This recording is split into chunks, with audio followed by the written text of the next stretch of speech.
We begin with the 7 new projects selected for fast tracking by the federal government today. 3 of those projects are focused on critical mineral extraction. 1 is for liquefied natural gas. There's also a hydro project, a transmission line, and a critical conservation corridor.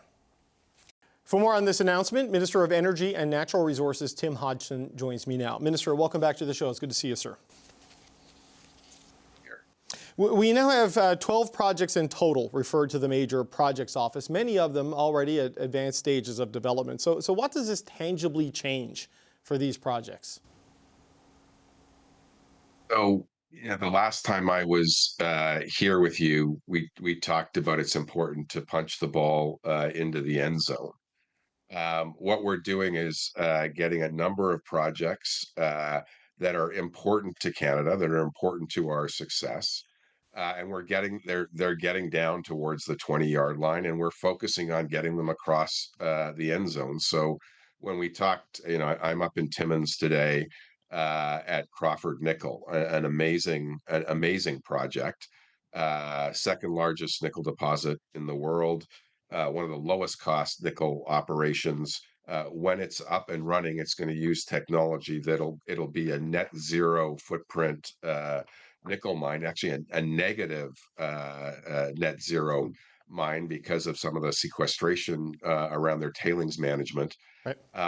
Getting these across the line is incredibly important. So what we're doing is working with them to make sure all of the permitting is done not in sequence but in parallel, so we can get it done as quickly as possible. Working with provinces where we need to do that. So in this case, with Ontario, and then working closely with the company to ensure it has the best possible financing packages to attract the right capital from the private sector, the right capital from our allies. To get projects like this built. That's what it does. So when do we start to see the tangible results of this? Because I appreciate that mega projects, they take some time. And the goal is to speed that up. But there is what you mean when you talk about moving fast and what public expectations are when people talk about moving fast. I mean, when do we tangibly see the projects, say, that were referred in September actually get a designation as a project of national interest? Like, what's the timeline on that sort of a process? So the Foran mine is said with its referral to the MPO, they believe they can be up operating in 2026. LNG Canada 2, with the referral to the MPO, has said they expect to make an FID, a final investment decision, in the spring of 2026. Just thinking about the Red Chris mine, Right. another fantastic opportunity. With the support we're providing in coordination with the Tahltan Nation, who are partners in that, we expect that mine to be executing on its major expansion phase in 2027. Darlington is a situation where the project's already under construction. The challenge is it wasn't fully financed in an optimal way. Working with the MPO, we've already executed on an improvement in the financing, which will make the project more affordable and manage the first-of-a-kind risk. That project will be the first SMR in a Western country. It will solidify supply chains and create opportunities, export opportunities for Canada. These things are all starting to happen in a very positive way. There's some reporting in the Toronto Star today, Minister. I don't know if you've seen it, but there's some documents that they've obtained where they talk about skepticism and, if not reluctance, by some of the projects to participate in this process. That a document talks about the Contrecoeur terminal, for example, saying that the proponent had hoped to move forward more quickly than the Major Projects Office designation would allow, and they feared that if there's legal challenges to C5, for example, that projects could move slower because it could get caught up in that. How real do you see that risk? What assurances do you have that that won't happen to anyone who gets referred to the MPO? I've yet to hear a single entity that's been referred to the MPO think it was not a good thing. So if you've heard something from somebody at the Port of Montreal, I'd be interested in hearing that, because I certainly haven't heard that. Okay, well, it's a briefing note that the Toronto Star obtained that they're quoting from, but you're not aware of this concern being raised about potential complications? No, I think anybody who has been referred, I think, has found it incredibly valuable so far. Okay, well, I want to ask about one of the projects referred today, and this is, well, the suite of projects, the Salism's LNG, there's the floating natural gas, liquefied natural gas facility, the pipeline, and of course the electricity hookup that's going to be needed to make it happen. More than nearly half of the First Nations consulted on this project didn't consent to it, and 2 nations are taking this particular project to court. They're trying to overturn the approvals. Why designate a project or a series of projects that's dealing with that kind of legal uncertainty at this point? So what we've said is we're going to help projects where there's significant interest to see if we can help make them happen. In this case, this project's actually led by the Niska Nation. Mm-hmm. I spent quite a bit of time with Chief Eva Clayton. They are incredibly excited about what this will do for their nation. It is part of the Northwest Critical Mineral and Conservation Corridor. That region has the potential through the transmission line, through the electrification of this LNG, through the creation of roads and transmission lines, potentially unlocking as many as 20 different new critical mineral mines in that region, to have a many hundreds of billions of dollar knock-on opportunity. This is something that's worth figuring out. It's something where the MPO can help, and Dawn Farrell was a master at that in her previous life, and finding ways to make things work well with First Nations. So I'm quite optimistic that with this referral, we can help Indigenous people find a way to participate in projects that are led by First Nations for the benefit of First Nations.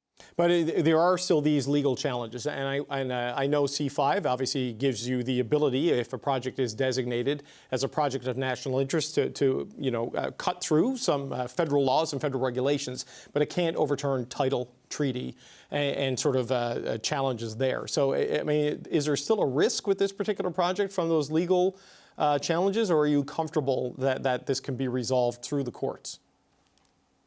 So, as we've talked about, when you I'll go back to my football analogy. When you're in the red zone, you're in the other team's 20-yard line or closer. You don't want to fumble the ball. You don't want to throw an interception. If you end up trying to kick a field goal, you don't want to miss the field goal. This is a great project. It's a project that it would be a net benefit to Canada if it were to proceed. And we're committed, along with the British Columbia government, who's very supportive of this project, along with the Niska Nation and another of their other Indigenous partners. We're committed to trying to see if there's a way to make this work. And can you guarantee something is gonna work? No, but when you got the ball on the opponent's 5 to 10-yard line, you want to try and punch it into the end zone, and that's what we're going to try and do. Okay, look, I take the football analogy from a political point of view, but I don't know if I wouldn't argue that in court if you get called in to deal with this particular one, Minister, because obviously I don't think the judges are going to buy it. But on your point that you can't guarantee this, and this is an important point, I think, here, because I think the impression people might get when you make these announcements, the Prime Minister makes these announcements, and it goes to the Major Projects Office, people assume it's a done deal. But that's not necessarily the case, because the financing may not work at the end of the day, right? The economics may not work at the end of the day, or these other outstanding issues might not get resolved. I mean, what is success in terms of the share of projects referred to the Major Projects Office going ahead? Is it 100%? Is it 50%? Like, what is your metric for this is working well? Because not everything can go as hoped. The goal is for as many of these as possible to punch the ball into the end zone. If we designate it, as one of the 5 criteria is a high likelihood of success, high likelihood. So, I won't translate that into a percentage, but it's a high probability that when they get referred to the MPO and designated, they will go on to get built. That's the objective. You and I are both been around long enough to know there's no sure things in the world. I lived through the great financial crisis. I lived through the internet bubble in 2001. I lived through the yen traumas in 1994. Markets can change and things might not get financed. But in a normal market, the expectation is these are going to get done. The criticism, you've heard it from the opposition, this is more bureaucracy and more cost. There was a direct financial exposure in a loan today from the Canada Infrastructure Bank on the transmission line that they're building in northern BC. But beyond the loan, I mean, what kind of financial contributions is the government considering here? Is it strictly, would you look at equity stakes? Would you look at subsidies on any number of these projects? How far do you think you'd go on direct exposure for taxpayers? So let's focus on the objective here. What the Prime Minister has said is the MPO, the purpose of the MPO is to get projects built and to attract in the next 5 years over $500 billion of private sector investment into the Canadian economy. So $500 billion of new investment to create jobs, to create sustainable industries, to create cards in our geopolitical world. The first tranche of projects, if they move ahead, are almost $60 billion in investment. The second set of projects would enable $55 billion of projects. So we're well on our way. We've got obviously more to do. Sometimes there will be incentives to get private sector money to invest. So, for example, we have clean investment tax credits. So, if somebody is producing a green energy project, or they're producing, in the case of LNG that's in a top decile in the world from a carbon footprint standpoint, we have investment tax credits. What we're always trying to do is get the maximum amount of private sector money for any dollar invested in the from the public sector. Our goal is to make sure taxpayers see us using things like the Canada Infrastructure Bank, the Canada Growth Fund, Export Development Corporation, Business Development Corporation, the Indigenous Loan Guarantee Program, things like this. Right. Things like the $2 billion critical mineral program that we announced in the budget, things like the $1.5 billion first and last mile infrastructure fund. We need to use those in a way that attract many multiples of private sector capital. Okay, Minister, I've gone over time, but that's one last question. Since this new list of projects was officially announced, it's been statement after statement after statement from environmental groups criticizing this government for getting behind fossil fuel industry projects. I know some of these will be net zero at production, but for an example, the Skepticism LNG facility, it's going to create LNG for Japan and South Korea that would be burned to create electricity. So there's an emissions there. I mean, what do you say to these groups that are critical of the economic agenda you're pursuing, they say, at the expense of a climate agenda? What I say to them is, for example, the Skepticism project will produce LNG with a 90% lower carbon footprint than the average LNG produced in the world. And our allies are screaming for our LNG. Our allies have said they do not want to be beholden to Vladimir Putin for their LNG. That was a bad decision. They don't want to be beholden to other countries that will use their energy insecurity against them.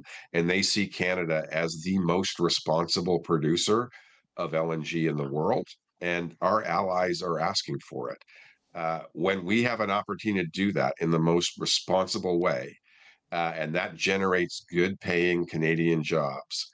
And that pays for things like $10 a day daycare and pharmacare and our health care and our access to low cost post-secondary education. That's something that I think Canadians want us to take a hard look at. And I think most Canadians are supportive of that. Tim Hodgson, Minister of Energy and Natural Resources, we appreciate the time. Thank you, sir. Thank you. What does the power panel think of all of this? We're going to bring them in right now. Shachi Kurl is the president of the Angus Reid Institute. Andrew Thompson is a former Saskatchewan NDP cabinet minister. And here with me in the studio, Michelle Cadario was deputy chief of staff to former Prime Minister Paul Martin. And Tim Powers is a former strategist for Conservative parties. Good to see you all. Gang, Andrew, let's start with you. What are your thoughts on what we saw today in terms of more extraction and fossil fuel projects and a little bit of clarity on how it's all going to move through the system from Don Farrell? What's your initial take of what we saw today? Yeah, well, it's starting to take shape a little bit more. I think that they are not only putting down some markers, but clearly some touchstones also in terms of how they're looking at this fitting into an overall set of portfolios. I think there's a little bit of a risk here for the Prime Minister, though, on two things. One is that there's still no projects actually in production, and they've got to start to lay out some kind of timelines and markers on that. And the second is that these are in pretty remote locations. This will be different than laying down a bunch of pavement that people are going to see, or doing urban construction projects or new transit that people are going to experience. And so being able to convey that politically as to how this is driving forward the economy gets a little tougher when it's actually, obviously critical infrastructure and likely fairly good projects, but a little bit removed from where voters are. Michelle, what are your thoughts on this? I mean, are we starting to see the full picture taking shape, or there's still some coloring that needs to be done here? Well, there's a whole lot of coloring that still has to be done, but I think that, it is actually starting to take some shape. You talk about that, yes, they are in remote places, but I think about the LNG project that we first brought in, and there's money being spent now to even develop these projects, even before FID. And that money involves, it's workers, it's small-scale construction, and that also means that there's supply lines and supply chains for smaller businesses, certainly in the Lower Mainland. They all benefited, or a bunch of them benefited, from the first LNG project. And so I think you're going to see that. I think you're also starting to see a little bit more of the strategy. Like, what was really interesting to me is the transmission line, right? Because that's not just a project in itself. That's an opening up of a corridor that can actually facilitate a whole bunch of other projects. And it's a sign to investors around the world, or to others who want to come in and do other projects, that, hey, you know what, the support structure is going to be in place so that you don't have to fight for that to happen. Because getting a transmission line up to northwestern BC is quite the project. It's not a private sector investment, right? It's going through the Rockies, it's going all over the place.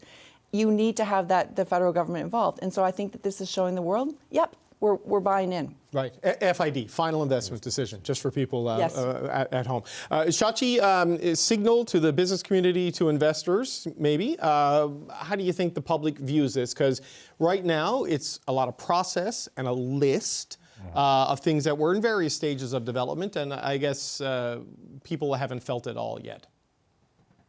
Well, so let's put aside the delivery aspect of this for a minute and just talk about the what. When it comes to developing LNG projects, mining, critical resource extraction, with the exception of oil and gas, which, again, not announced here today, the ones that have been announced, hydro, mining, LNG, fairly, I would say, on the lower end of the hanging fruit spectrum in terms of running into resistance. People are generally okay with that kind of resource development.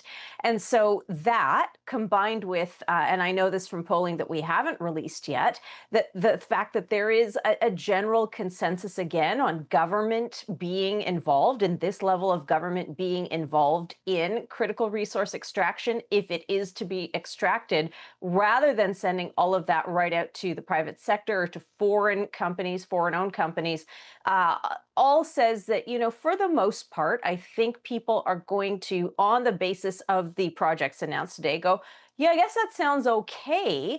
But when we asked in September about that first tranche of projects that were announced, the level of satisfaction with the specific projects announced only amounted to about 44%. And when you asked, why aren't you satisfied? the number one issue was there wasn't a pipeline announced. So I don't know if this satisfies that group enough, or if that lingering dissatisfaction is going to be there, because again, we haven't heard about a pipeline. I want to say one more thing.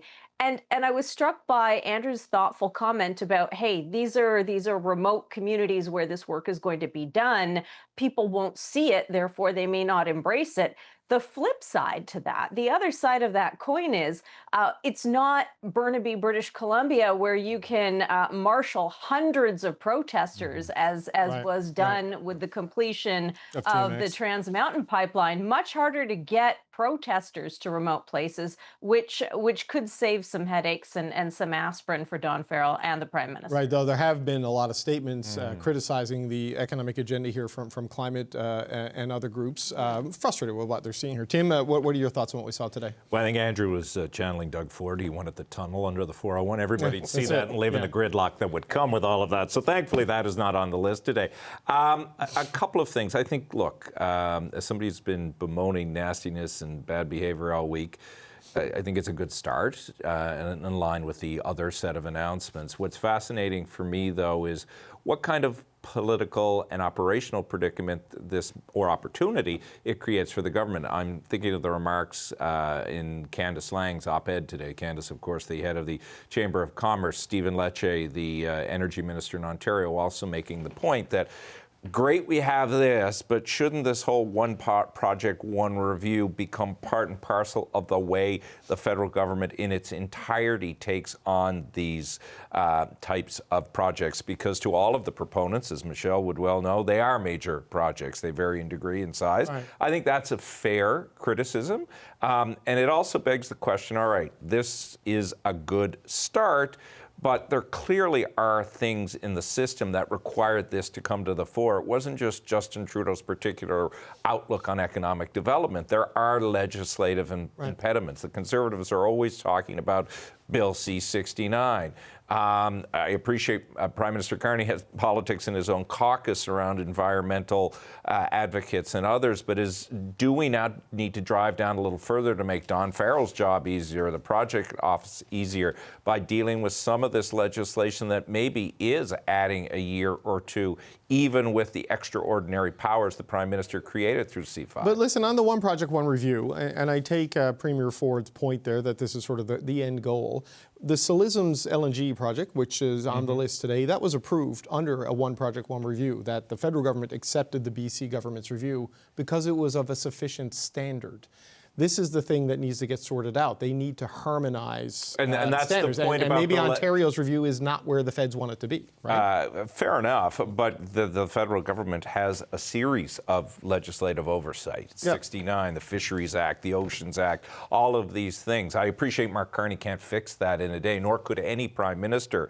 But while Don Farrell does what she's doing, I hope there's a legion of civil servants who are looking at all of these pieces of legislation for when the moment of urgency passes, and instead of it just being about a catalytic moment, is about actualizing all of the opportunity that's out there. And I think the business community most certainly wants to see that. I think it's so totally on the table that if Doug Ford and Prime Minister Carney can kind of come up with a one project room review, they're going to do that, right? Yeah. They want to have a cooperative agreement, is my understanding. There's a substitution just as every other policy in does. C-69 That's where right. you can do it, right? Yeah. It's just, I think they've got to figure out the fine print and things, because you don't want it to be a race to the bottom sort of thing. But yes, I want to play a clip here. This is from Conservative leader Pierre Poilievre, who weighed in today and saying that the major projects announcement, essentially, it isn't going to get anything done. Just have a listen to this and we'll get reaction.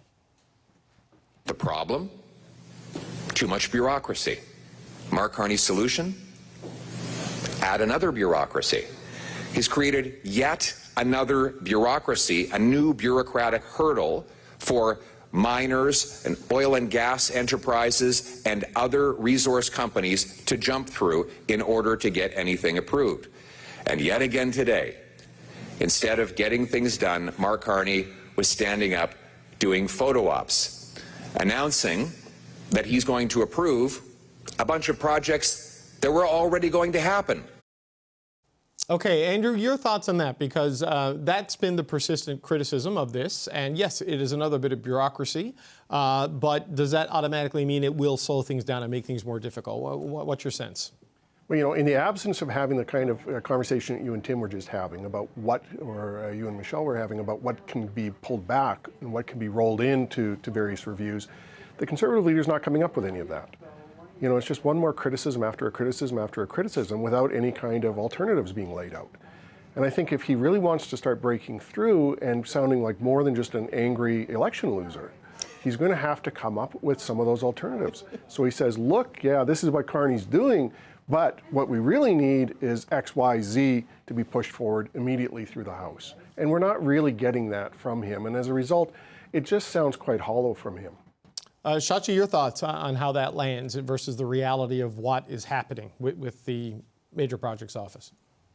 Look, there's a lot going on in the country right now. There's a lot going on in the world right now. And it is really hard if you are Pierre Poilievre or anybody else, frankly, to get a message across. And so to Andrew's point, you'd think that there might be a little more thought put into, okay, what am I going to focus on in terms of my communication to Canadians around it? He can't, I guess, or has chosen not to criticize the projects per se. So what, we're going to criticize the process and photo ops? Photo ops are the droit de chef. Like, whatever politician cuts the ribbon or makes the announcement gets the photo op. That is just par for the course in politics. So, you know, I'm surprised he didn't say why this and not that. I'm surprised he didn't focus on some of the regional aspects of what was going where there. And, you know, the one thing he talks about there, or perhaps could have gone further with, is can he actually get this done? Can by he, I mean Carney, can the government actually deliver on something that isn't already being given a fairly good head start? I think there was some room to open people's minds and get them thinking about that. But all the rest of it, it does just feel like you're ticking a bunch of boxes, Mr. Poilievre, as opposed to trying to stay focused on a message that lands. Right. So Michelle, on this, whenever I ask Minister Hodgson about what this does, he goes to a football analogy, which is colorful and illustrative, but it's not specific enough. Dawn Farrell gave a pretty good answer today on the convening role she sees her and her team playing. And we've heard from Mark Selby, the CEO of Canada Nickel, saying, look, this referral does a couple of things. It helps us unlock, international capital. It will help us, get shovels in the ground faster, and it will help us streamline on the permitting things and speed things up. So you get a more tangible explanation from the non-political actors in this space.